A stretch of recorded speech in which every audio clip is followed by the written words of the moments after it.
Even आजकल UPSC में भी ये चीजें कई बार पूछी जा रही है, लीडिंग प्रोड्यूसर्स वाला जो रहता है मैथ्स का कॉलम में दिया जाता है, वो भी हम करने वाले हैं क्योंकि ये सब इकोनॉमी सर्वे का ही पार्ट है, उसी में ही आया हुआ है। एक भी डेटा आपको आउट ऑफ द इकोनॉमी सर्वे नहीं बताऊंगा मैं, सारा का सारा यही मिलने वाला है। ये जो सबसे बड़ा डाउट आता है कि सर ये 2 वर्ष क्यों होता है, यानी कि 21-22 ही क्यों, केवल 21 या केवल 22 क्यों नहीं। तो जैसे ही हम थोड़ा सा उभरे, वापस से सेकंड वेव आया, है ना। बट सेकंड वेव में जो लॉकडाउन लगा था, हालांकि वो ज्यादा खतरनाक था, बट लोगों को समझ आ गया था कोरोना क्या है, कैसे कैसे निपटना है। जितना भी आप लेन देन करते हो, जितना भी सरकार का इनकम होता है, जितना भी खर्च होता है और जितना भी वो कमाता है, खर्च और कमाई के बीच मतलब आमदनी और ठंडी खर्चे रुपये वाला हिसाब जब हो जाता है,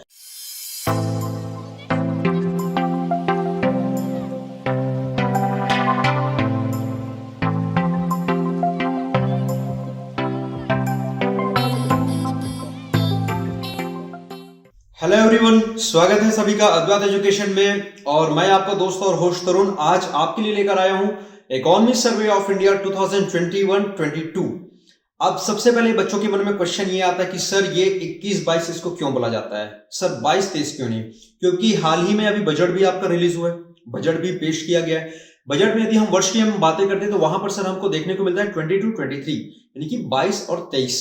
तो इसमें सबसे पहले तो मैं ये बता दूंगा कि सर ये 2 वर्ष को क्यों लिया जाता है, यानी कि 21-22 21-22 क्यों बोलते हैं, 22-23 क्यों बोलते हैं, 2022 में आ रहा है तो सिर्फ 2022 क्यों नहीं बोला जाता है ना। बहुत सारे आप लोगों के मन में डाउट होते हैं, एकदम सिली डाउट रहेंगे, एकदम छोटे छोटे मिस्टेक्स रहेंगे, छोटी छोटी आपकी क्वेरीज रहेंगी। उन सब चीजों को मैं आज लेकर आने वाला हूं। अपने से खुद से मैंने FAQs बना लिए हैं, यानी कि फ्रीक्वेंटली आस्क्ड क्वेश्चंस मैंने बना लिए हैं। फिर भी यदि आप लोगों से लगता है कि सर ये डाउट रह गए हैं या फिर ये हमारी क्वेरीज रह गई हैं, तो बिल्कुल आप कमेंट बॉक्स में पूछेगा। सर आज के सेशन में हम क्या क्या करने वाले हैं इसके बारे में थोड़ी सी मैं जानकारी पहले दे देता हूं। सबसे पहले मैं दोनों में अंतर बताऊंगा, सर बजट क्या होता है, इकोनॉमी सर्वे क्या होता है, एकदम मामूली सा अंतर में बताने वाला हूं। नंबर 2, हम थोड़ा सा हिस्टोरिकल बैकग्राउंड देखेंगे किसके बारे में, इकोनॉमी सर्वे का। क्योंकि आज का जो वीडियो रहने वाला है केवल और केवल हम इकोनॉमी सर्वे यानी कि आर्थिक सर्वेक्षण पर फोकस करने वाले हैं।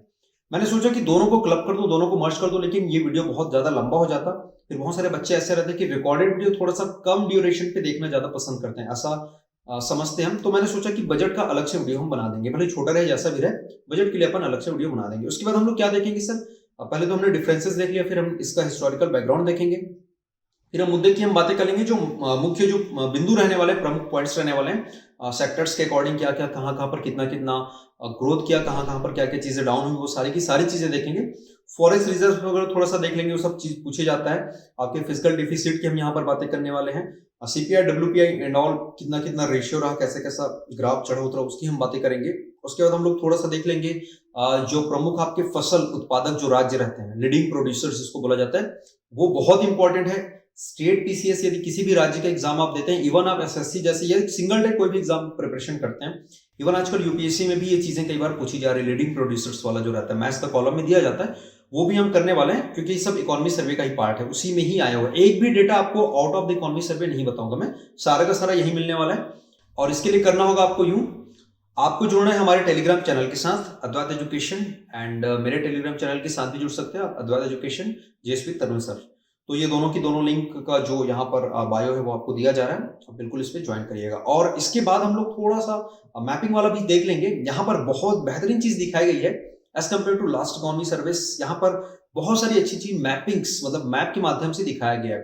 जैसे कि मैंने कई दफा बोला, जब मैं ज्योग्राफी आप लोगों को पढ़ाता हूँ तो इट्स ओके आप फैक्चुअल चीजें याद रखते हो, कुछ और फॉर्म में रखते हो, इट्स ओके, कोई दिक्कत नहीं है। बट मैपिंग बहुत इंपॉर्टेंट हो जाता है, मतलब हर सब्जेक्ट में मैपिंग है यार, हर चीज में, साइंस में, टेक्नोलॉजी में, इकोनॉमी में तो ग्राफ का बहुत बड़ा खेल हो जाता है ना। इवन हिस्ट्री में मैंने भी बताया था, हिस्ट्री में मैं पढ़ाता हूँ, वहां पर मैंने बताया था आपको, इकोनॉमी में तो है ही, जियोग्राफी में है ही, एनवायरमेंट में ही, तो मैपिंग का बहुत प्यारा खेल हो जाता है। यहाँ पर मैपिंग में भी कुछ कुछ चीजें दी गई हैं, मैं नहीं बना रहा हूँ, ये मैपिंग इन्होंने बना रखा है, वो चीजें मैं यहाँ पर दिखाऊंगा मैपिंग के माध्यम से। तो सारी की सारी चीजें आपको मोटे तौर पर याद रहे, 30-40 मिनट का समथिंग कुछ लेक्चर रहने वाला है, उसमें हम ये चीजें पूरी की पूरी कवर करेंगे। स्टार्ट कर लेते हैं सर। ये जो सबसे बड़ा डाउट आता है कि सर ये 2 वर्ष क्यों होता है, यानी कि 21-22 ही क्यों, केवल 21 या केवल 22 क्यों नहीं? तो सबसे पहले आप लोग समझ जाइए, एक होता है फाइनेंशियल ईयर जिसको हम लोग बोलते हैं वित्तीय वर्ष, और एक होता है सर नॉर्मल ईयर्स जिसको हम लोग जनवरी टू दिसंबर हम लोग लेके चलते हैं। यहां पर भी आपको क्वार्टर वाली चीजें नजर आएंगी, Q1, Q2, Q3, Q4, वो मैं जब एक ग्राफ आएगा ना वहां पर बता दूंगा, डोंट वरी, वहां पर वो चीजें मैं एक्सप्लेन करूंगा। बेसिकली जनवरी से स्टार्ट होता है, 3 मंथ के जो पेयर में हम तोड़ लेते हैं, टोटल 12 मंथ्स होते हैं, 12 महीने होते हैं, 12 को आप 3-3 में तोड़ लीजिए, ठीक है, 3 का बंच बना के तो 4 बार में टूटेगा। 3 3 3 और 3, तो 3 चौके 12 हो गया, 3 4 12, ठीक है। तो जनवरी फरवरी मार्च फर्स्ट क्वार्टर, ओके। देन आपका नेक्स्ट आ जाओ अप्रैल मई जून हो जाएगा, देन जुलाई अगस्त सितंबर अक्टूबर नवंबर दिसंबर, इस प्रकार से 4 क्वार्टर्स होते हैं। अब सर ये तो क्वार्टर्स की बातें होंगी, ये 21-22 को क्या लोचा है? कुछ नहीं है बेटा, अप्रैल मंथ से यानी कि 1 अप्रैल से लेके 31 मार्च यानी कि 2021 1 अप्रैल 2021 से लेके 31 मार्च 2022 इसको एक वित्तीय वर्ष यानी कि फाइनेंशियल ईयर बोला जाता है, ठीक है। तो कोई भी डेटा या कोई भी चीजें जब आती हैं तो ये उसी समय से ही मानी जाती हैं, यानी कि 1 अप्रैल से लेकर 31 मार्च तक का। इसलिए आपने कई बार सुना होगा कि मार्च क्लोजिंग है, ये करिए वो करिए, है ना, टीडीएस भरिए, आईटीआर भरिए, बहुत सारी चीजें फेब मार्च से स्टार्ट हो जाती है, मतलब इसमें आपको कंप्लीट करनी होती है। उस वर्ष का पूरा वित्तीय लेखा जोखा कंप्लीट हो जाता है, ठीक है। तो सर बजट को 22-23 और इकोनॉमी सर्वे को 20-21 ऐसा क्यों? तो यहीं से आप अंतर समझिएगा। ये तो मेरे ख्याल से ये चीज समझ आ गई होगी कि 2 वर्ष क्यों लगती हैं, मतलब 21-22 हमने क्यों बोला, 22-23 हमने क्यों बोला, ये चीज तो समझ आ गया है ना कि 21-22 22-23 का फंडा क्या चीज है। अब ये समझना है सर कि एक को हमने 21-22 बोला, दूसरे को हमने 22-23 क्यों बोला।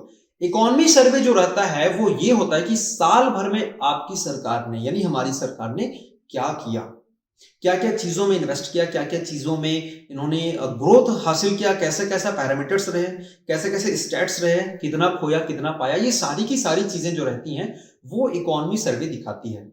यू कैन से कि मूवी देखने के बाद जो रिव्यू रहता है वो इकोनॉमी सर्वे है। हमने साल भर पूरी चीजें देखी, उसके बाद रिव्यूज क्या क्या है वो, और उसके बाद थोड़ी बहुत चीजें जो एड ऑन हो जाती हैं, आगे क्या क्या और हो सकता है, थोड़ी बहुत, पूरी की पूरी नहीं, थोड़ी बहुत, क्योंकि आप जब देखेंगे तो अनुमानित, अंतिम आंकड़े, अनंतिम आंकड़े, है ना, ऐसा इस टाइप से एंट्रीम डेटा, ये सारी की सारी चीजें उस पर दिखाई जाती है। तो ऑलमोस्ट 80-90% जो चीजें पास्ट में जो हो चुकी हैं, उस वित्तीय वर्ष में जो हो चुकी हैं उसके बारे में रहती हैं। 20-10% जो चीजें रहती हैं वो क्या और संभावनाएं हैं जो निकट भविष्य में, मतलब आगे 3-4 महीनों में जो होनी है, बेसिकली ये फैब में आ जाता है। अच्छा, यहां पर भी कैसे ये फैब में कैसे आने स्टार्ट हुआ, इससे अलग हो क्या, वो अभी हिस्टोरिकल बैकग्राउंड पे अपन चलेंगे तब चर्चा करेंगे। मेजर यहां पर हम बातें करते हैं सर ये पास्ट में क्या क्या चीजें हुई है, क्या क्या चीजें घटित हो चुकी हैं, उसके बारे में बताता है। नंबर 2, यदि हम बातें करते हैं सर बजट, तो वो क्या घटित होना है, क्या चीजें आगे होंगी।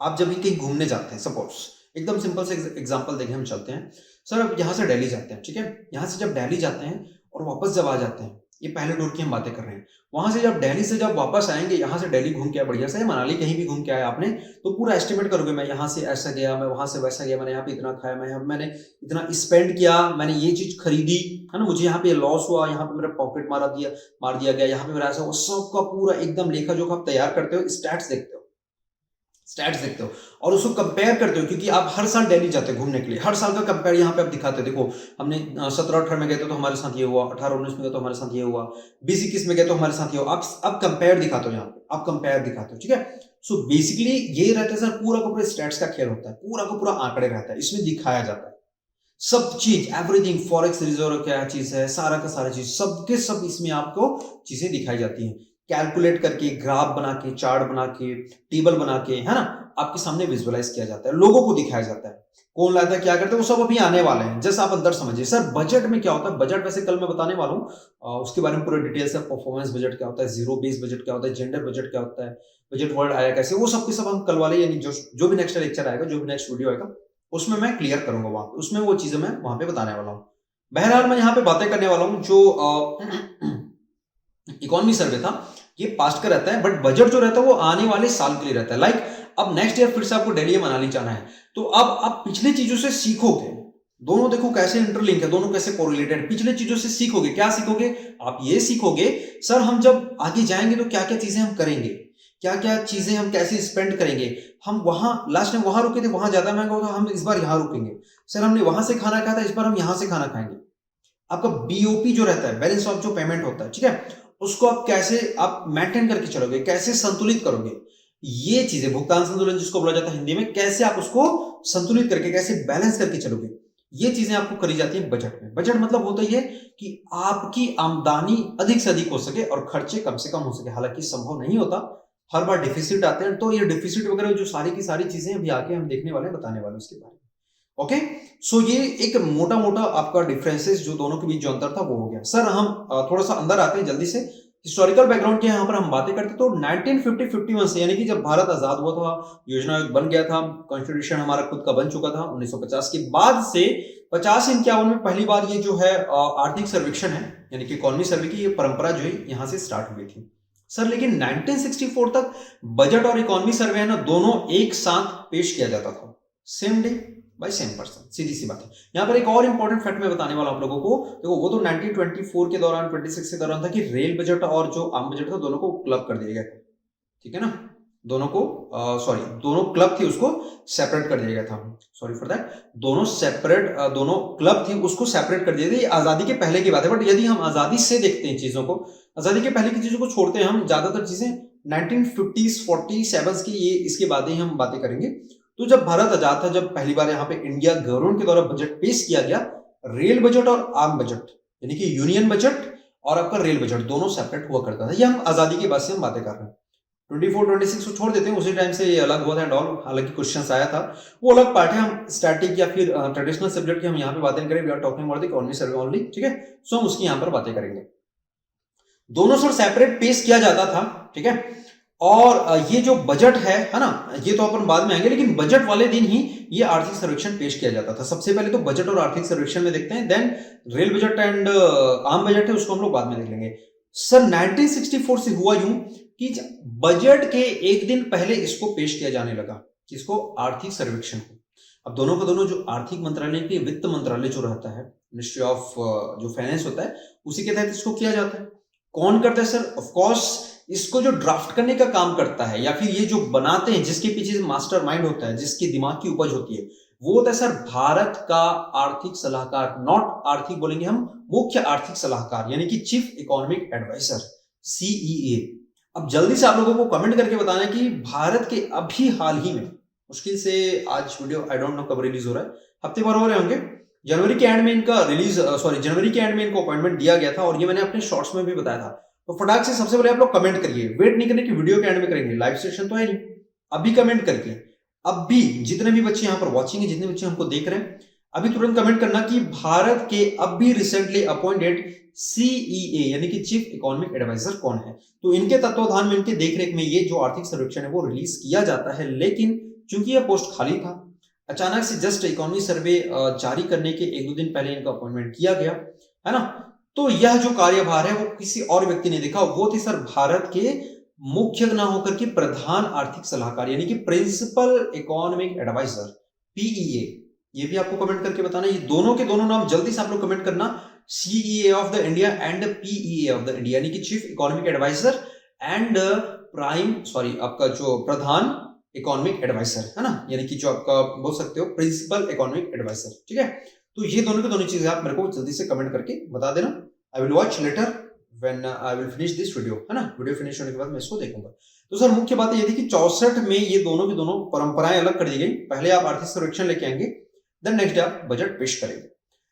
बजट में भी दोनों बजट जो अलग अलग आते थे उसको 2017 में जाके दोनों को क्लब कर दिया गया, दोनों को कंबाइन कर दिया गया। हालांकि ये मैं कल डिटेल में और बताऊंगा, है ना, कि बजट में कैसे अलग अलग दोनों चीजें हुआ कर दी थी एंड ऑल, ठीक है। फिलहाल हम बातें करें यहाँ पर इकोनॉमिक सर्वे यानी कि आर्थिक सर्वेक्षण की। तो आई थिंक ये दोनों चीजें आप लोगों ने देख ली होंगी, ठीक है। सर यहाँ पर सबसे इंपॉर्टेंट एक और चीज जो आप लोगों को जाननी आवश्यक है, ये पहले जो इकोनॉमी सर्वे जो था अभी 2014 के बाद से समथिंग 2 वॉल्यूम्स में प्रकाशित होता था, यानी कि वॉल्यूम 1 वॉल्यूम 2 होते थे। अब सर ये हो चुका है ओनली 1। अब देखो आपको लगेगा सर ये सब बातें क्यों बता रहे हो सर, मुद्दे की बात करते हैं ना सीधा, कितना बढ़ा कितना घाटा हुआ एंड ऑल करके। बेटा होता क्या चीज है ना, वो सारी की सारी चीजें हर कोई बताता है, हर कोई पढ़ता है। इनफैक्ट जो पढ़ने वाला बच्चा वो कहीं ना कहीं से पढ़ेगा ही, नेट से देखेगा, कहीं से देखेगा, पीआईबी के वेबसाइट से देख लेगा, इकोनॉमी सर्वे के वेबसाइट से देख लेगा, दूरदर्शन से कहीं ना कहीं से देख के पढ़ लेगा, डेटा भी निकाल लेगा। क्वेश्चन यहां से भी उठा के दिया जा सकता है, भाई इस वर्ष कितने वॉल्यूम में पेश हुआ, कोई वॉल्यूम नहीं, सिंगल एक बुक रिलीज कर दी गई। आई बात समझ में? पहले 2 वॉल्यूम्स हुआ करते थे, वॉल्यूम 1 वॉल्यूम 2। 2014 के बाद से अभी तक ऐसा चलन आ रहा था, लेकिन इस वर्ष आई डोंट नो कि शायद कुछ हड़बड़ी में किया गया या फिर चीफ इकोनॉमिक एडवाइजर नहीं थी इसलिए किया गया, maybe whatever the reason I don't know. But इस बार का फैक्ट आपको याद रखना है कि केवल और केवल सिंगल वॉल्यूम, ओके। स्टैट्स के लिए यानी कि जो इनके डेटा है उसके लिए अलग से, यस जरूर अलग से इन्होंने लेकर आए हैं, जिसमें डेटा वाला पूरा जो पोर्शन है वो दिया हुआ है। बट इतना याद रखना कि इस बार जो है ना इकोनॉमी सर्वे वो सिंगल वॉल्यूम में जो वो लॉन्च या फिर सिंगल वॉल्यूम में जो है वो रिलीज किया गया है। ठीक है, तो ये सारी की सारी चीजें आपको फैक्ट हैं जो आपको याद रखनी है। जब सिंगल वॉल्यूम की हम बातें करते हैं सर, ऑफकोर्स पेजेस जो भी हैं वो कम हो जाएंगे। कुछ पीसीएस होते हैं, कुछ स्टेट पीसीएस होते हैं, कुछ ऐसे एग्जाम्स होते हैं लाइक कुछ टेक्निकल वाले एग्जाम होते हैं, उसमें कुछ भी क्वेश्चन पूछा जाता है। लाइक यहाँ पर ये भी पूछा जा सकता है टोटल नंबर ऑफ पेजेस कितने थे, इतना कौन पढ़ता है। बट फिर भी आप याद रख सकते हो सर, नियरली पहले 38 to 900 तक हुआ करता था, बट इस बार जो है सर वो 413 400 समथिंग पेज पर आके सिमट गया है। मतलब इस बार जो पेजेस की जो संख्या वो लगभग लगभग कम हो चुकी है। तो ये बेसिक मोटा मोटी जो बातें थी, बेसिक इंट्रोडक्टरी वाली जो बातें थी, कौन कौन करता है, क्या करता है, कौन सा मंत्रालय इसके लिए रिस्पॉन्सिबल होता है, वो सारी चीजें आपने देख ली। मुद्दे की बात यहां से हम स्टार्ट करते हैं। जो स्टैट्स वाला जो पॉइंट है, ये सारी की सारी जो चीजें मैंने स्टार्टिंग में बताई वो हर साल सेम रहने वाला है, इसमें कोई नया अंतर नहीं आएगा। अभी जो अंतर आने वाला है यहां से आने वाला है, यहां से मेजर जो डिफरेंसेस है वो आपको देखने को मिलेंगे। स्टार्ट कर लेते हैं। सबसे पहले मैं यहां पर बातें करूंगा, जैसे कि आपको इसमें दिख रहा होगा, आप देखिएगा आपके सामने स्क्रीन में यहां पर आ जाएगा, नजर आ जाएगा। जब हम यहां पर ग्राफ की हम यहां पर बातें करेंगे सर, देखो सबसे पहले हम जीडीपी और जीवीए, अब दोनों चीजों को मैं क्या होगा ऐसे अगर छोटे छोटे टर्मिनोलॉजीज को बताते चलूंगा ना, तो फिर ये वीडियो बहुत ज्यादा लंबा हो जाएगा। और इसको यदि जानना है तो मेरा अलग से शॉर्ट्स बनकर आता है, इस पर अलग से वीडियो है, प्लेलिस्ट भी दिया गया है, अपन कमेंट बॉक्स में इसको पिन करवा देंगे। अब वहां से जितने भी इकोनॉमिक टर्मिनोलॉजीज हैं, जितने भी टर्म्स हैं इकोनॉमी की, वो आप देख सकते हो। वैसे भी हर लेक्चर के दौरान मैं बताते रहता हूं, तो मैं नहीं समझता जरूरी कि छोटी छोटी चीजों को फिर से मैं रिपीट करूं, क्योंकि रिपीट करने चले जाऊंगा तो आधे घंटे इसी को समझाने में लगेंगे। तो प्लीज आप लोगों से रिक्वेस्ट है, और इतना समझ रखते होंगे यार, जब इकोनॉमी सर पढ़े तो जीडीपी जीवे जैसी छोटी छोटी चीजें आप लोगों को पता होनी चाहिए, मुझे ऐसा लगता है, मैं ऐसा मान के चलता हूं, तभी आप यहाँ पर इकोनॉमी सर्विस समझ पाएंगे। ठीक है, सो इट्स ओके। वहां पर आप लोग ये मतलब नहीं सर को नहीं आता एंड ऑल, ये सब बचकानी चीजें आप लोग छोड़ दीजिए, आप बिल्कुल वहां पर देख सकते हैं। मैं वीडियो का लिंक भी जो भी रहेगा मैं आप लोगों को वहां पे प्रोवाइड करवा दूंगा। तो सर जैसे कि आप यहाँ पर ग्राफ में देखिएगा, आप लोग थोड़ा सा नजर डालिएगा, 2019-20 में जब कोरोना नहीं था, ये देखो यहाँ पर क्वार्टर की हमने यहाँ पर बातें करी हैं, but talking about the quarters, तो क्वार्टर में याद रखना, हालांकि फाइनेंशियल ईयर जो स्टार्ट होता है वो अप्रैल से स्टार्ट होता है, वो अप्रैल से स्टार्ट होता है, लेकिन जब क्वार्टर्स की जब हम बातें करते हैं तो वो जनवरी से स्टार्ट होता है। तो इस चीज का जो अंतर है वो थोड़ा सा समझ के रखना है ना, क्योंकि देखो जनवरी के आसपास लगभग एंटर मारा था इंडिया में, वैसे तो 19 में आ चुका था, बट जनवरी 2020 के आसपास, और लॉकडाउन जो लगा था वो मार्च में लगा था, आप सभी को पता है। उसी के दौरान से देखो कितना नीचे कितना डाउन चला गया था ये, है ना, और ये दोनों की दोनों लाइनें वो डाउन चली जाती। देन सर यहीं से फिर इसी को बोला गया, इसलिए वी शेप रिकवरी इंडिया ने हासिल की है। क्या इंडिया ने जो है वो वी शेप रिकवरी जो दर है वो हासिल करी, क्योंकि एंड के क्वार्टर 4 से स्टार्ट हो चुका था ये चीजें, और धीरे धीरे धीरे वो बहुत ज्यादा डाउन गया था, फिर 2-3 के आते आते वो थोड़ा सा उभरना स्टार्ट हुआ। जैसे ही हम थोड़ा सा उभरे, वापस से सेकंड वेव आया, है ना, बट सेकंड वेव में जो लॉकडाउन लगा था, हालांकि वो ज्यादा खतरनाक था, बट लोगों को समझ आ गया था कोरोना क्या है, कैसे कैसे निपटना है। पहला बार जो हुआ था वो एकदम दिल दहला देने वाला था, मतलब लोग एकदम ज्यादा डर गए थे, हालांकि सेकंड वाला ज्यादा डेंजरस था। जो मृत्यु दर है वो सेकंड वाले में ज्यादा आपको देखने को मिली थी। तो यहां पर यदि आप देखेंगे, नजर डालेंगे, तो 2020-21 वाला जो हम बातें करें, यहाँ पर सेकंड वेव जब आया तो फिर से डाउन हो गया। तो सेकंड वेव जब रिलीज हुआ, स्थिति सुधरी, तो फिर से हमने थोड़ा सा जो गेप जो बोल सकते कि जो ग्राफ है उसमें हमने फिर से थोड़ा सा उछाल मारा। तो इस प्रकार से सर हमने देखा, तो जिगजैग वे में, साइनसोइडल वे में हमको देखने को मिला यहाँ पर हमारा जो अंतर है ना, यहाँ पर ग्राफ में आप बिल्कुल देखिए, यहाँ पर आपको चीजें नजर आ जाएंगी। तो इस प्रकार से यहाँ पर आपका अप एंड डाउन वाला जो सीन है वो देखने को मिला, जीडीपी कभी बढ़ी कभी कम हुई। तो ये प्रमुख बिंदु है, पूछा जा सकता है कि किस प्रकार का नेचर रहा, तो आप बिल्कुल बोलिएगा, बिल्कुल उतार चढ़ाव वाला यहाँ पर नेचर हमको देखने को मिला। ना the most important parameter of this economy service, यहाँ पर जो चीजें आपको दिखाई जा रही है, 3 सेक्टर्स होते हैं, आप सभी को पता है, सेक्टर पर मैं डील नहीं करूंगा, you know that, primary, secondary, tertiary sectors. Primary को हम लोग बोल देते हैं एग्रो इंडस्ट्री, सेकेंडरी को हम लोग बोल देते हैं मैन्युफैक्चरिंग, जहां पर निर्माण और विनिर्माण वाली चीजें होती है, construction and manufacturing, and third one is the services sectors. तो यहां पर जो बेसिक अंतर आपको देखने को मिलेगा, आप यहां पर दिखाया गए ग्राफ के माध्यम से देख सकते हैं, है ना, कैसे कैसे ग्रोथ रेट जो हासिल किया है। 3.6 जो क्या बोलते हैं 2020-21 एंड 21-22 की यदि हम यहाँ पर बातें करते हैं, तो 3.9 लेकर आया प्राइमरी सेक्टर्स, यानी कि आपका जो प्राथमिक क्षेत्र हो जाता है कृषि से संबंधित।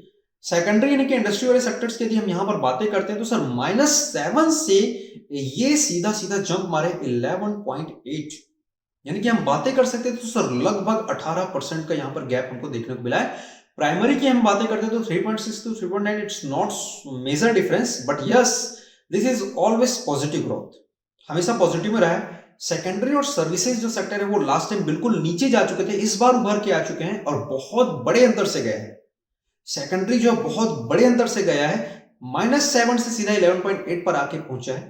तो थर्ड यानी कि सर्विसेज सेक्टर क्या यहाँ पर यदि हम बातें करते हो सर -8.4 से 8.2, यानी यहाँ पर भी अच्छा खासा उछाल देखने को मिला है। हम बोल सकते हैं यहाँ पर सर लगभग 16, -8 से +8 मतलब इधर का 8 और इधर का 8, तो लगभग 16 अंकों का उछाल यहाँ पर आपको देखने को मिला है। तो इस प्रकार से इन सेक्टर्स में वृद्धि हुई है। इसको थोड़ा और डिटेल में यहाँ पर हम समझने की कोशिश करते हैं। यहाँ पर आप लोगों को एक ग्राफ यहाँ पर दिखाया जा रहा है, इस पर थोड़ा सा अच्छे से नजर डाल के देखिएगा। मैं एक एक चीज आराम से डील कर रहा हूँ, नहीं भी समझ आएगा तो और आराम से मैं बाद में शॉर्ट्स के माध्यम से या फिर आप लोग जुड़े मेरे साथ टेलीग्राम के माध्यम से इसको और मैं अच्छे से डील कर दूंगा। ठीक है, कोशिश करूंगा कि आज के लेक्चर में चीजें आपको समझ आ जाए। सबसे पहले हम ऊपर से हम यहाँ पर बातें करेंगे। सबसे ऊपर में चलिए, सबसे ऊपर में आपको दिखेगा सर जीडीपी ग्रोथ यहाँ पर नजर आ रहा है। जीडीपी ग्रोथ की यदि यहाँ पर मैं बातें करता हूं, ठीक है, जीडीपी ग्रोथ में सबसे इंपॉर्टेंट चीज है यदि आप कर्व की आप बातें करेंगे तो देखिए 19-20 में सर 4.0 के साथ था, 2021 में ये -7.3 होगी। ओवरऑल की हम यहाँ पर बातें कर रहे हैं, talking about the overall GDP. ठीक है, तो सर यहाँ पर -7.3 हुआ और 21-22 में ये 9.2 और अभी 22-23 में हुआ नहीं है, 22-23 आने वाला है, एस्टिमेटेड है। 21-22 भी जो है ना वो आपके अनंतिम आंकड़े हैं, मतलब अभी क्योंकि देखो अभी पूरा मार्च कंप्लीट हुआ नहीं है, फेब मार्च अभी बाकी है, तो ये कुछ डेटा के साथ लगभग ये 9.2 रहने वाला। फिर रिवाइज डेटा भी आता है, मतलब जब ये पूरा का पूरा वित्तीय वर्ष खत्म हो जाएगा तो देखेंगे कि अप्रैल से मार्च तक कितना हुआ, एक्चुअल कितना हुआ है ना। अभी ये लगभग है, लगभग 9.2 है, तो थोड़ा बहुत प्लस माइनस हो सकता है, ऐसा मानना है इनका। तो उसको हम अब देखो उतना डिटेल नहीं आता, वो सीधा सीधा पूछेगा इकोनॉमी सर्वे 2021-22 में कितना हमारा जीडीपी ग्रोथ रेट रहा है। सर याद रखेंगे वो है 9.2 है। बाद में जब एक्चुअल रिलेट होके आएगा यानी कि सुधर के जब आएगा तब अपन उसको बाद में देख लेंगे। फिलहाल देखो अभी किसी को नहीं पता, मतलब भाई आपको भी नहीं पता, इवन गवर्नमेंट को भी नहीं पता है यार, अभी मार्च आया नहीं तो कैसे पता हो जाएगा, कोई ऐसा थोड़ी है, मतलब भविष्य में जाके थोड़ी देख लेगा, है कि नहीं। तो यहाँ पर आप याद रखिएगा 9.2 है और 22-23 में ऐसा उम्मीद किया जा रहा है, ऐसा एस्टिमेट किया जा रहा है कि वो 8 से 8.5 के आसपास रहने वाला है। Got it. चलिए आगे बढ़ते हैं सर। नेक्स्ट यदि हम यहाँ पर बातें कर लेते हैं फिस्कल डिफिसिट की, यहां पर बातें करते हैं, इसको राजकोषीय घाटा भी बोला जाता है। फिस्कल डिफिसिट यानी कि राजकोषीय घाटा, ये एकदम शॉर्ट में बता देता हूं। जितना भी आप लेन देन करते हो, जितना भी सरकार का इनकम होता है, जितना भी खर्च होता है और जितना भी वो कमाता है, खर्च और कमाई के बीच मतलब आमदनी और ठंडी खर्चे रुपये वाला हिसाब जब हो जाता है, जब लॉसेस में चलती है सरकार पूरे वित्तीय वर्ष का, तब उसको हम लोग बोलते हैं फिस्कल डिफिसिट यानी कि राजकोषीय घाटा। ठीक है, इसमें एक रेवेन्यू डिफिसिट भी होता है, बट रेवेन्यू में सिर्फ आपका राजस्व रहता है, लेकिन फिस्कल में सर पूरे के पूरे घाटे को शामिल करते हैं। पूरा घाटा, टोटल इनकम, टोटल आउटकम, यानी कि कितना खर्चा हमने किया और कितना हमारे पास पैसा आया, दोनों को मिलाया जाता है, देखा जाता है। यानी कि खर्चा ज्यादा है और इनकम कम है तो घाटा होता है, यानी कि खर्चा यदि सर उल्टा बोल सकते हैं, यदि खर्चा हमारा कम है और इनकम हमारा ज्यादा तो घाटा नहीं, हमको सरप्लस होता है। ठीक है, अभी सरप्लस की भी हम बातें करेंगे, एक ऐसा पॉइंट है जहां पर हमको सरप्लस हुआ है। फिलहाल हम डेफिसिट की हम बातें करते हैं, तो इस बार जो डेफिसिट हुआ है 2020-21 का, वो हुआ है सर आपका 9.2 है और 21-22 की यदि हम बातें करते हैं तो वो है 6.8। क्लियर है, 9.2 जो हमारा पिछला रहा है यानी 20-21 रहा है, और अभी की यदि हम यहां पर बातें करते हैं तो हमारा सर 6.8। ओके, इससे एक चीज तो क्लियर है कि इस बार जो आपका जो घाटा हुआ है ना, इस बार जो आपका घाटा हुआ है वो थोड़ा सा कंपेरेटिवली थोड़ा सा आपको कम देखने को मिलेगा। ओके, चलिए सर यहाँ पर एक और चीज यहाँ पर हम देखते हैं जो कि काफी ज्यादा महत्वपूर्ण है ना, वो ये लिखा है कि in percentage of GDP. In percentage of GDP, इसका बोलने का मतलब ये है कि जितना हमारा जीडीपी रहा है उसी के परसेंटेज के अकॉर्डिंग ये मिला है आपको। यानी कि सब सपोज आपने 100 रुपए कमाए तो 100 रुपए का 9.2% आपका फिजिकल डेफिसिट में चला गया। सर यदि आपने 100 रुपए कमाए तो 6.8% आपका फिजिकल डेफिसिट यानी कि 6.8 रुपए आपका फिजिकल डेफिसिट के रूप में चला। इसका मतलब जितना जीडीपी आ रहा है उतने का वो परसेंटेज है। बोलने का मतलब है सर यदि जीडीपी आपकी बहुत ज्यादा आती है, ओके, यदि सपोज हम मान लेते हैं कि इस बार हमारी जीडीपी 100 रुपए है, नेक्स्ट ईयर हमारी जीडीपी 200 रुपए है और एक बार 9.2 है और नेक्स्ट में 6.8 है, तो यस ऑफ कोर्स परसेंटेज यहां पर कम है, लेकिन ओवरऑल यदि हम देखेंगे सर 200 रुपए का 6.8% यदि हम बोलेंगे तो लगभग आपको 13 रुपए समथिंग कुछ पड़ेगा, 13 रुपए 4 पैसे समथिंग। लेकिन 100 रुपए के हिसाब से मैं 9.2 देखूंगा तो मेरे को वो पड़ेगा 9 रुपए समथिंग। तो ओवरऑल यदि हम सिर्फ और सिर्फ अमाउंट की हम बातें करेंगे तो 6.8 वाला महंगा हो जाएगा, लेकिन उसको नहीं देखा जाता, सिर्फ और सिर्फ परसेंटेज को देखा जाता है, प्रतिशत लॉस कितना हो रहा है वो चीज देखा जाता है। ठीक है, नेक्स्ट हम बातें कर लेते हैं सर इन्फ्लेशन रेट, यानी कि जो महंगाई दर जो रही है, इसमें दो हमारे पैरामीटर्स यानी कि दो जो हम देखते हैं आंकड़े जो देखते हैं, एक होता है सीपीआई होता है और सर एक होता है डब्ल्यूपीआई होता है, याद रखना। ठीक है, अब सीपीआई यानी कि कंज्यूमर प्राइस इंडेक्स यानी कि उपभोक्ता मूल्य सूचकांक होता है, डब्ल्यूपीआई मतलब होता है सर होलसेल प्राइस इंडेक्स यानी कि आपका थोक मूल्य सूचकांक होता है। एकदम शॉर्ट में मैं बता देता हूं, कंज्यूमर प्राइस इंडेक्स वो होता है सर जो अंतिम उत्पादों को काउंट किया जाता है, यानी कि जो उपभोक्ता जो लेता है वहां पर कितना पैसा, कितना पहले का था, कितना अभी का है, यानी कि कंपैरेटिवली देखा जाता है कितनी महंगाई बढ़ी है, वो इसके अकॉर्डिंग इसमें सर्विसेज भी शामिल की जाती है। लेकिन डब्ल्यूपीआई जो रहता है सर इसमें सर्विसेज शामिल नहीं करते। डब्ल्यूपीआई होता है थोक होता है, और थोक मतलब जहां से डायरेक्ट रॉ मटेरियल या कच्चा सामान या फिर सीधा सीधा थोक उठाया जाता है। थोक आप सभी को पता है ना, चिल्लर सामान नहीं उठाते, जहां से थोक उठाते सीधा, तो यहां पर सर्विसेज को काउंट नहीं करते, और सर्विसेज को काउंट नहीं करते, और इसीलिए अभी आप देख सकते हो यहां पर इसके पहले जो अंतर था दोनों में, इस बार सीपीआई जो था वो सर नीचे चला गया है, डब्ल्यूपीआई बहुत ऊपर, बहुत ज्यादा यानी कि डबल डिजिट में चला गया है। वैसे भारत सरकार कहती है कि यदि 2 to 6 पॉइंट तक अगर गरीबी 2 से 6 तक यदि इन्फ्लेशन रेट महंगाई दर रहे तो ठीक है, अच्छा है, ओके है, no problem, but double digit में जाते तो कहीं ना कहीं चिंता का विषय होता है। जो अर्थशास्त्री वो यह भी मान रहे हैं कि इंटरनेशनल मार्केट में इस प्रकार की कुछ उथल पुथल आ गई, इसलिए भी यह प्रभावित हो रहा है, तो ठीक है, उनके भी अपने अलग तर्क हैं, लेकिन फिलहाल जो नुकसान जो होना है वो हमारे देशवासियों को ही होना है, क्योंकि 12.5% का जो इन्फ्लेशन रेट है वो काफी ज्यादा है, महंगाई दर जो काफी ज्यादा है, तो ये महंगाई एक बहुत बड़ी चैलेंजिंग समस्या रहने वाली। देखते हैं सरकार इसे किस प्रकार से निपटती है, उबर पाती है। नेक्स्ट हम बातें कर लेते हैं सर हम फॉरेक्स रिजर्व की, जिसको फॉरेक्स ये होता है एक्चुअली फॉरेन एक्सचेंज रिजर्व, यानी कि हमारा विदेशी मुद्रा भंडार जिसको हम लोग बोलते हैं, शॉर्ट में इसको फॉरेक्स बोल दिया जाता है, फॉरेन और एक्सचेंज के दोनों को मिला के फॉरेक्स। ठीक है, तो विदेशी मुद्रा भंडार जो हमारे पास है सर वो इस बार बढ़ा है 21-22 में। यदि हम बातें करते हैं तो देख सकते हो यहां पर लगभग 633 यूएस बिलियन डॉलर में हम यहां पर बातें करने वाले हैं, मतलब काफी ज्यादा। अब देखो ये तभी बढ़ेगा जब आपकी जो ट्रेड है यानी कि आपका जो व्यापार है, यू कैन से का जो एक्सपोर्ट है वो ज्यादा अच्छा रहेगा, आप चीजों को ज्यादा अच्छे तरीके से निर्यात कर पाओगे, ज्यादा संख्या में, ज्यादा अमाउंट में जब आप एक्सपोर्ट कर पाओगे, निर्यात कर पाओगे, तब ये जो आंकड़े इस प्रकार के अच्छे आंकड़े आपको देखने को मिलते हैं। तो 577 से आप पिछले 2-3 सालों से यदि कंपेयर करोगे तो सर ये लगभग 100 के जो रेशियो में, लगभग तो नहीं बोलूंगा, थोड़ा बहुत ऊपर नीचे, मतलब देखो 477, 577, 633 ऐसे इस प्रकार से, तो एक अच्छा खासा अमाउंट है। यदि हम बातें करते हैं सर लगभग 66 के आसपास जो है वो आगे बढ़ा हुआ है, तो बहुत अच्छा हमारे लिए बोल सकते हैं, this is good news.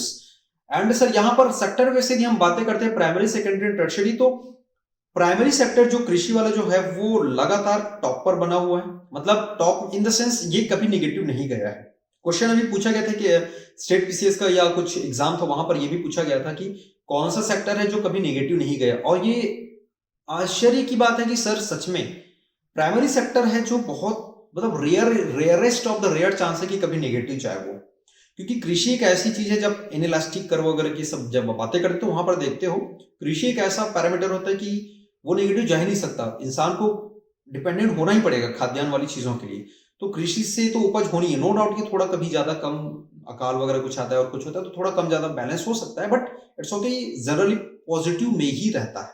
Okay, दूसरी हम बात करते हैं इंडस्ट्रियल ग्रोथ यहाँ पर, हाँ लेकिन नेचर जो सर वो अप एंड डाउन रहा है जरूर, क्योंकि वो 2.6 से 4.3, 3.6, 3.9 ऐसा, तो यस अप एंड डाउन जरूर रहा है। ठीक है सर, इंडस्ट्रियल ग्रोथ की यदि हम बातें करते हैं तो पिछले 2 वर्षों से लगातार डाउन चल रहा था, 5.3 के बाद -1.2 हुआ, देन -7 पॉइंट तक चले जाने के बाद इस बार अचानक इसने ग्रोथ हासिल किया है 11.8, सडन ग्रोथ रहा है इंडस्ट्रियल यानी कि सेकेंडरी सेक्टर में। और टर्शियरी की यदि हम बातें करते हैं सेम इसका नेचर रहा है 7.2 कांस्टेंट रहने के बाद ये -8.4 पे गया, देन फिर से इन्होंने राइज किया सर 8.2 के साथ ही आगे बढ़ा, यानी कि 8.2 के साथ ही आगे बढ़ा। इस प्रकार से यहां पर भी हम बोल सकते हैं कि अप एंड डाउन वाली जो स्थिति है वो यहां पर आपको देखने को मिली। दूसरी यदि हम बातें कर लेते सर तो जो यहां पर सरकार का जो राजस्व प्राप्ति जो रहता है यानी कि आपका रेवेन्यू जो रिसिट्स जो होता है ये सर लगभग 67.2% जो वृद्धि हुई है, ग्रोथ इन्होंने हासिल किया है, so this is very good news. हालांकि ये इंसानों से यानी कि अपने नागरिकों से ही वसूल रहा है, चाहे वो टैक्स के रूप में वसूले, जिस भी रूप में वसूले, बट ये ठीक है कि सरकार का जो खजाना जो है वो भर रहा है, आगे बढ़ रहा है। ठीक है, तो लगभग 67.2%, तो ये बहुत अच्छा चीज रहा है ना। और सर सबसे बेहतरीन चीज जो यहाँ पर आपको देखने को मिलेगा वो ये रहा कि इंडिया का पिछले 2 वर्षों में जो भारत ने कोविड का सिचुएशन जो फेस किया है उसके बावजूद भी बीओपी यानी कि बैलेंस ऑफ जो पेमेंट रहा है, हमारा भुगतान संतुलन रहा है सर, वो सरप्लस रहा है। एकदम शॉर्ट में मैं आप लोगों को समझा दूंगा यहाँ पर कि सर ये जो बीओपी जो रहता है वो क्या होता है, बैलेंस ऑफ पेमेंट क्या होता है। जितना हम जैसे बताया ना कि डेफिसिट जो रहता है उसी से मिलता जुलता होता है, कितना हम ले रहे हैं और कितना हम दे रहे हैं, कितना हम लेते हैं कितना हम देते हैं, बेसिकली ट्रेड पर निर्भर करता है। तो सर यदि हमारे पास हम देते ज्यादा मतलब सर हम खर्च नहीं बोलेंगे इसको, हम एक्सपोर्ट ज्यादा कर रहे हैं, इंपोर्ट हम कम कर रहे हैं, मतलब हमारे पास पैसा अधिक हो रहा है, हमारा फायदा, सीधी सी बात 100 बातों के बाद बोलूं सर, यदि हम फायदा अधिक कर पा रहे हैं, ठीक है ना, मतलब जैसे हम बोलो कि यहां से हम 1 लीटर दूध हमने इसमें डाला और फिर हमने सामने वाले को फिर से 1 लीटर दे दिया, फिर हमने इसमें 2 लीटर दूध डाला लेकिन सामने वाले को हमने 1.5 लीटर दिया, अब हमारे पास आधा लीटर सरप्लस बच गया। आई बात समझ में? फिर हमने सर फिर से 1 लीटर डाला, फिर हमने सामने वाले को फिर आधा लीटर दिया, अब हमारे पास फिर सरप्लस बच गया, 1 लीटर एक्स्ट्रा बच गया हमारे पास। फिर हमने 1 लीटर डाला, फिर हमने सामने वाले को सपोज मान लेते सर 200 ग्राम दे दिया, अब हमारे पास 1 लीटर और 800 ग्राम एक्स्ट्रा हो गया। मतलब हमारे पास धीरे धीरे जो हमारा जो खजाना है सर, या हमारा जो बोल सकते हो पैसा जो है वो धीरे धीरे हमारे पास ग्रो कर रहा है, बढ़ रहा है। इसका मतलब है सर हमारा बैलेंस ऑफ जो पेमेंट यदि सरप्लस में जाता है मतलब हम फायदे की स्थिति में। तो पिछले 2 वर्षों में यदि हमने बातें करी तो यहाँ पर हमारा जो सीधी सी बात है ना, फॉरेन एक्सचेंज जो रिजर्व यदि बढ़ेगा तो बैलेंस ऑफ पेमेंट भी हमारा सरप्लस में ही जाएगा। तो ये बहुत अच्छी बात रही है। क्वेश्चन पूछा जा सकता है कि लास्ट 2 इयर्स में हमारा बैलेंस ऑफ पेमेंट कैसा रहा, है ना, तो सरप्लस रहा, ये पूछा जा सकता है। या फिर ये भी पूछा जा सकता है कि कितने पिछले वर्षों के दौरान ये हुआ, तो आप बोल सकते हो बिल्कुल लास्ट 2 ईयर के दौरान। ठीक है, चलिए, तो काफी अच्छी चीज रही, इसको भी आप लोग बिल्कुल नोट करिएगा, है ना। इसके अलावा सर यदि हम बातें कर लेते हैं कि किस किस सेक्टर में कितने कितने खर्च किए गए, उतने महत्वपूर्ण नहीं, फिर भी यदि क्वेश्चन को थोड़ा डिटेल में दे दिया गया या फिर क्वेश्चन को कभी टफ करने को दे दिया गया तो शायद ये पूछा जा सकता है। तो जो आपका सोशल सेक्टर्स वगैरह सामाजिक सेवाओं पर लगभग सर 71.61 लाख करोड़ रुपीस जो है वो खर्च किए गए। दूसरे यदि हम एजुकेशन की यदि हम बातें करते हैं तो लगभग 6.97 लाख करोड़ रुपीस। ठीक है, हेल्थ सेक्टर के लिए यहाँ पर हम बातें करते हैं सर, तो यहाँ पर जो लगभग 4.72 करोड़ रुपए जो वो इस पर खर्च किए गए हैं। तो यदि हम बातें करते हैं तो शिक्षा और स्वास्थ्य यानी कि हेल्थ और आपका जो एजुकेशन है, दोनों सेक्टर में सर ये जो बोलना चाहिए कि रेशियो है या फिर जो पैसा है वो बढ़ाया गया है। नाउ यदि हम थोड़ा सा शेयर मार्केट और इसकी देखो क्रिप्टो करेंसी वाली वो सब जो बातें वो हम बजट वाले में करेंगे। यहाँ पर एक महत्वपूर्ण चीज जो निकल के आई है कि इस वर्ष अप्रैल से नवंबर 2021 के दौरान, ये सिर्फ अप्रैल से नवंबर की बीच की बात है, मतलब दिसंबर, जनवरी, फरवरी, मार्च या फिर 4 महीने शामिल नहीं है, सिर्फ 8 महीने के दौरान की यहाँ पर बातें की जा रही हैं कि टोटल 75 आईपीओ ये जो है इश्यूज किए गए हैं। इसको लिख लेना, नोट कर लेना, काफी ज्यादा इंपॉर्टेंट है। 75 आईपीओ मतलब ये है सर इनिशियल पब्लिक ऑफरिंग, ये होता है सर शेयर मार्केट में। इसको भी मैंने अपने किसी लेक्चर में मैंने बताया होगा, आई थिंक सो, नहीं भी बताया होगा तो इस पर मैं वीडियो लेके आ जाऊंगा। शॉर्ट में बता दूं सर, जब कोई भी कंपनी अपने आप को शेयर मार्केट में लिस्टिंग करती है, शेयर मार्केट क्या होता है आप सभी को पता है, यहाँ पर हम उस पर डिस्कस नहीं करेंगे। कभी जब अपने आप को लिस्टिंग करती है तो सबसे पहली बार जब ये आती है, शेयर्स अपने जब लोगों के सामने रखती है, तो जो सेबी रहती है उसको अलाउ कर देती है कि ठीक है, yes you can approve yourself as a share market, आप शेयर मार्केट में अपना शेयरिंग लोगों को बेच सकते हो। तो सबसे पहली बार जब आती है उसी को बोला जाता है इनिशियल पब्लिक ऑफरिंग। पहली बार लोगों को बोला जाता है कि आइए आप हमारे शेयर खरीदिए या फिर हम इस पर पैसे लगाइए। तो इस प्रकार से पहली बार ऐसा हुआ है कि बहुत समय बाद, दशकों बाद, कि 75 आईपीओ इसमें इश्यूज किए गए और इनसे लगभग 89,066 यानी कि 89,066 करोड़ रुपीस जो है वो सर हासिल किए गए। तो ये काफी ज्यादा महत्वपूर्ण है, शेयर मार्केट को भी से उछाल देखने को मिला होगा, है ना, जरूर इस पर फायदा हुआ होगा। तो काफी महत्वपूर्ण जो डेटा था ये, है ना। ठीक है, तो ये सारी की सारी चीजें आपको याद रखनी है, पूछी जा सकती है किसी न किसी एग्जाम में, छोटे छोटे फैक्ट या फिर पॉइंट्स बना के आपको पूछे जाएंगे। सर सबसे महत्वपूर्ण यहाँ पर एक और चीज जो बच गई है वो नेशनल इनकम से संबंधित। इस पर तो पूरा बहुत बड़ा लेक्चर बनता है सर, 1.5-2 घंटे का लेक्चर रहता है। यहाँ पर हम नहीं बताएंगे कि क्या किसको कौन सा इनकम, आप सभी को पता है, और नहीं पता तो मैंने बताया ना, मेरा वीडियो आप लोगों को अलग से प्रोवाइड करा दिया जाएगा, आप वहां से आके देखिएगा। हम आपको बताएंगे, देखो वैसे तो आपको पूरा पिछले कुछ वर्षों का यहाँ पर दिया गया, लेकिन आपको उतना याद नहीं रखना है, जो रिसेंट ईयर्स हैं उसको आपको याद रखने हैं। 21-22 के जो पहले अनुमानित जो आंकड़े हैं 20-21 और 21-22 दोनों कर लीजिए, कोई दिक्कत नहीं है, दोनों के दोनों आंकड़े यहाँ पर दिए गए हैं सर। इसमें सबसे पहले यदि हम बातें करते हैं तो हम लोग बातें करेंगे सर सकल राष्ट्रीय आय की, यानी कि ग्रॉस नेशनल इनकम की हम यहाँ पर बातें करेंगे, या फिर ग्रॉस नेशनल प्रोडक्ट भी इसी को बोला जाता है। जीएनपी बोलो चाहे जीएनआई बोलो, एक ही मतलब है। उसके बाद हम लोग देख लेंगे सर निवल राष्ट्रीय आय यानी कि एनएनआई, नेट नेशनल इनकम या फिर नेट नेशनल प्रोडक्ट की।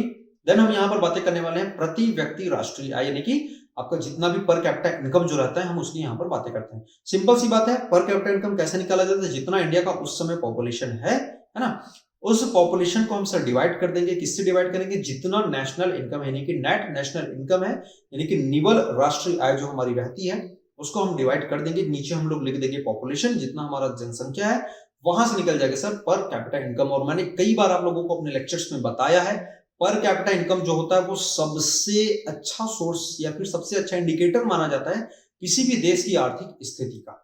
तो यहां पर आपको आंकड़े दिए हुए मुझे, आई थिंक मैं नहीं डिक्टेट भी नहीं करूंगा, पढ़ के भी नहीं सुनाऊंगा, तो भी yes you can read here. यहां से आप देख सकते हो सर, चलो ठीक है मैं यहां पर देख देता हूं, पढ़ के आप लोगों को बता देता हूं। आप प्लीज इसको स्क्रीनशॉट लीजिए, लिखिएगा 2021-22 की यदि हम यहाँ पर बातें करते हैं तो सर आप देख सकते हो जो सकल राष्ट्रीय आय यानी कि ग्रॉस नेशनल प्रोडक्ट जो हम बातें करें यहाँ पर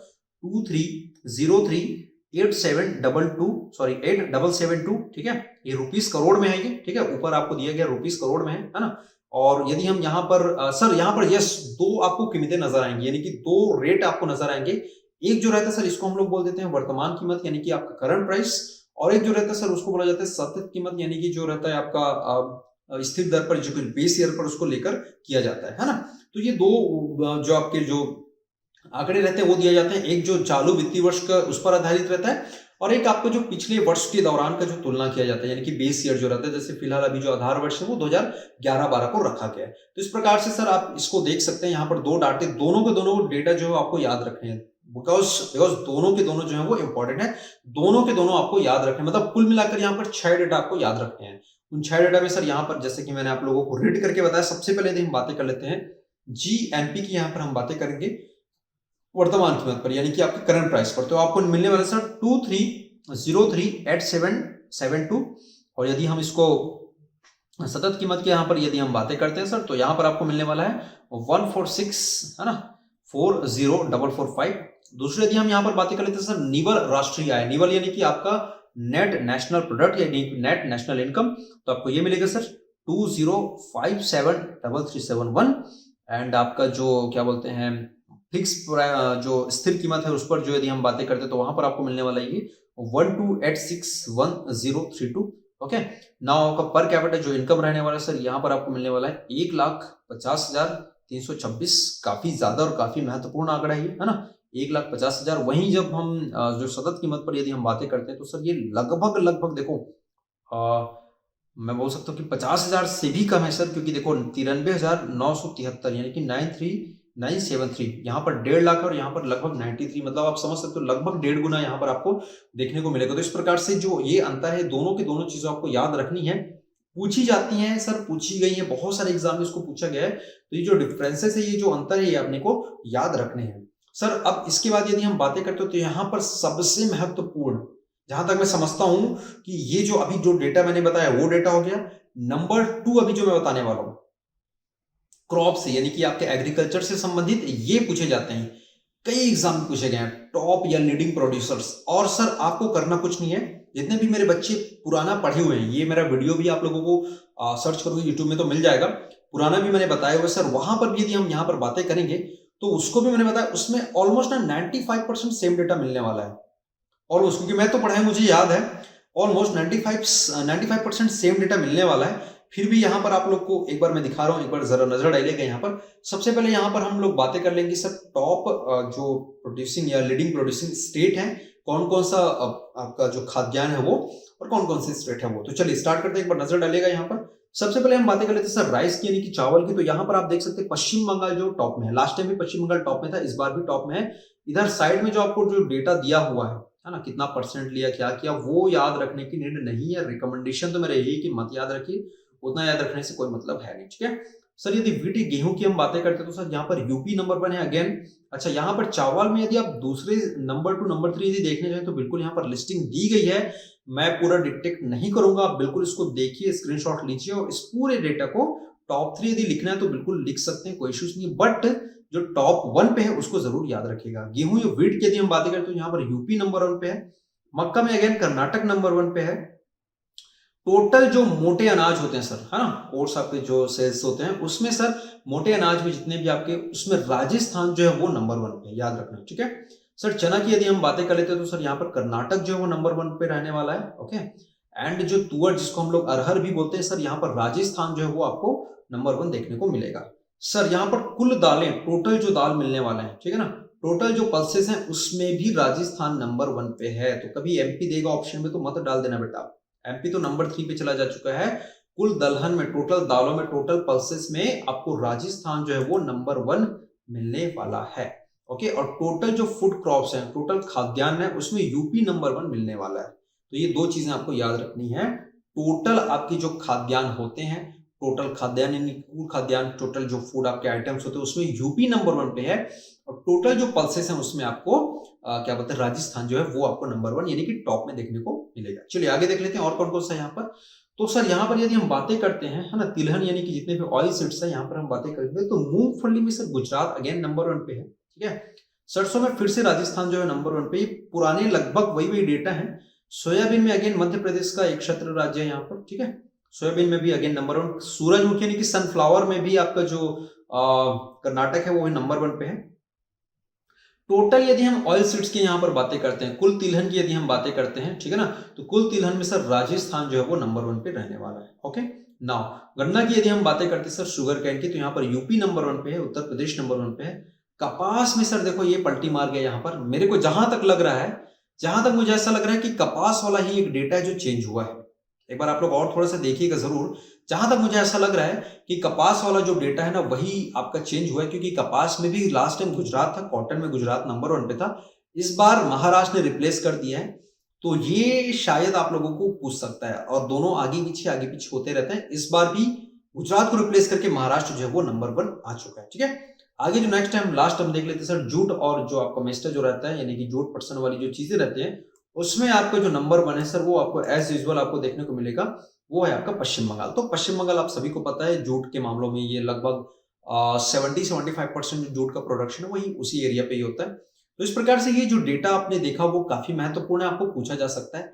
इसके बाद सर जो मैपिंग की जो मैं बातें कर रहा था वो थोड़ा सा जल्दी से बता देता हूँ, फिर मेरे ख्याल से थोड़ा सा रह गया थोड़ा सा पोर्शन, और फिर इसको अपन तुरंत फिनिश करते हैं, ठीक है।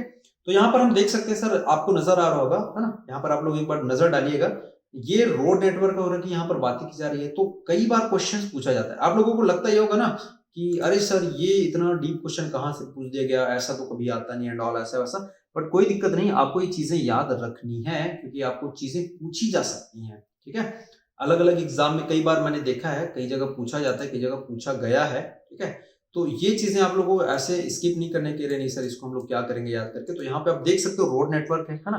टोटल जो यदि लेंथ की हम बातें करते हैं, और सर ये डेटा है वो अगस्त 2021 तक की, मतलब अगस्त 2021 तक पूछा गया, तो वैसे आपको पूछा जाएगा, है ना, अगस्त 2021 तक की स्थिति में करके। तो याद रखना सर 140152 लगभग, है ना, इतने किलोमीटर तक का रोड नेटवर्क यहाँ पर फिलहाल हमारे पास अवेलेबल है, ठीक है। सर यदि हम बातें करते हैं एयरपोर्ट्स की, तो सर क्वेश्चंस आए हुए हैं, हमने एमसीक्यूज कराया तो हमको याद है, हमने एमसीक्यूज कराए हुए तो हमको ये चीजें याद है कि कैसे कैसे क्वेश्चंस पूछे जा सकते हैं, कैसे कैसे क्वेश्चंस दिए जाते हैं। तो सर यदि हम बातें करते हैं तो टोटल हमारे पास जो एयरपोर्ट्स हैं, है ना, तो सर वो है लगभग, यानी ऑपरेशनल एयरपोर्ट है वो है सर 130। स्थिति की हम बात करते हैं तो दिसंबर 2021 है की, ठीक है, this is the December 2021। Okay, next देख लेते हैं सर। अगला जो हमारा रहने वाला है ना, वो रहने वाला सर ये बैंकों से संबंधित भी कई बार आप लोगों को दिया जाता है, मतलब कुछ भी क्वेश्चंस पूछे जाते हैं, बता रहा हूं मैं, ठीक है। तो टोटल नंबर ऑफ यदि हम ब्रांचेस के यहाँ पर हम बातें करेंगे तो सर 122,976 यहाँ पर ब्रांचेस हैं जो कि दी गई हैं, ये भी मार्च 2021 तक की स्थिति के अनुसार है, ठीक है। नाउ सर एक और चीज जो देख लेते हैं, ये भी काफी महत्वपूर्ण है जो कि पूछी जा सकती है, और वो ये है सर कि टोटल आपका जो एरिया किससे, खेती वाला एरिया, मतलब कितने एरिया पे हमारे यहाँ खेती की जाती है, कितने एरिया हमारे यहाँ है जिसमें हम लोग खेती करते हैं, तो वो भी कई बार पूछा जाता है। शुद्ध नीरा बोया क्षेत्र क्या है एंड और वो सारी की सारी चीजें आपको दी जाती है। तो बस उतना याद रख लेना, इसका जो टोटल हेक्टेयर है ना, टोटल ये देखो 2021 का डेटा है सर ये, ठीक है। तो शुद्ध नीरा बोया क्षेत्र की यहाँ पर यदि हम बातें कर लेते हैं तो ये टोटल जो एरिया वो याद रख लेना, काफी इंपॉर्टेंट है, बहुत ज्यादा महत्वपूर्ण है, और मैं ऐसा उम्मीद करता हूँ कि किसी न किसी एग्जाम में जरूर इसको पूछा जाएगा, ठीक है। जरूर किसी न किसी एग्जाम में इसको पूछा जाएगा। तो वो जो टोटल एरिया सर आपको मिलियन हेक्टेयर में है, और ये आपको मिलने वाला है 156.8, ठीक है, याद रखेंगे 156.8 ये मिलियन में है, ठीक है। ये किसमें सर, ये आपको मिलने वाला है मिलियन हेक्टेयर में। तो इतना जो आपका एरिया है वो यहाँ पर टोटल इतनी यहाँ पर खेती की जाती है। तो ये सब जो इंपॉर्टेंट डेटा थे, आपके मैपिंग वाले जो क्वेश्चंस थे, यहाँ से भी प्रश्न पूछे जा सकते हैं या पूछे गए हैं कुछ एग्जाम्स में। तो इस प्रकार से इतना जो डेटा है आप लोगों को जितना मैंने बताया समराइज करके वो चीजें आपको याद रखनी है। इसके अलावा और भी कुछ छोटे छोटे पॉइंट्स हैं, कुछ और मल्टीपल डेटा है, फैक्ट्स हैं, वो भी आप बिल्कुल देख सकते हो। उसका पूरा जो एक समराइज करके जो बनाया हुआ है, जो आप लोगों को याद रखने में आसानी होगी, मैं आपको प्रोवाइड करवा दूंगा। अद्वैत एजुकेशन के साथ बिल्कुल आप जुड़िए हमारे टेलीग्राम चैनल पर, मैं बार बार बोल रहा हूँ, यहाँ पर लिंक दिया जा रहा है, आप ज्वाइन करेंगे तो आपको सारी की सारी चीजें आपको प्रोवाइड हो जाएंगी, ठीक है। अगला जो हमारा जो लेक्चर है वो बजट से संबंधित रहने वाला है। बजट में क्या क्या चीजें हुई वो सारी की सारी चीजें हम यहाँ पर बात करने वाले हैं। तो मैं उम्मीद करता हूँ कि आज का ये जो सेशन है वो आपको पसंद आया होगा। सेशन पसंद आया तो एक बार जरूर जरूर जरूर लाइक कर लेना, नए हो तो चैनल को सब्सक्राइब कर लेना, और प्लीज यार कमेंट कर दिया करो यार, कमेंट कर दो तो मुझे भी अच्छा लगता है। तो कुछ क्वेश्चंस मैंने आप लोगों को पूछे हैं तो उसका आंसर कर दो, और आपको कैसा लगा वो भी जरूर आप लोग अपने सजेशंस भी बिल्कुल दो, किस पर और वीडियो लाना चाहिए और क्या टॉपिक होनी चाहिए, उस पर भी आप लोग थोड़ा सा अपने कमेंट्स दोगे। कनेक्टिविटी रहती तो थोड़ी मजा आता है, थोड़ा सा अच्छा लगता है ना। तो एक बार अपने कमेंट्स भी यहाँ पर जरूर शेयर करिएगा, ठीक है। एंड ज्यादा से ज्यादा क्वेश्चंस वही फिर से मैं पूछ रहा हूँ कि भारत के मुख्य जो आर्थिक जो इकोनॉमिक एडवाइजर जो है ना, वो कौन है, और प्रिंसिपल इकोनॉमिक एडवाइजर कौन है, ये दोनों के दोनों आपको आंसर्स करने हैं अभी के अभी तुरंत, ठीक है। और उसके बाद कल का जो वीडियो रहने वाला है, यानी नेक्स्ट जो वीडियो बजट से संबंधित रहने वाला है, तो कल हमारी होगी मुलाकात। तब तक के लिए अपना रखिए ख्याल। Thank you so much. जय हिंद।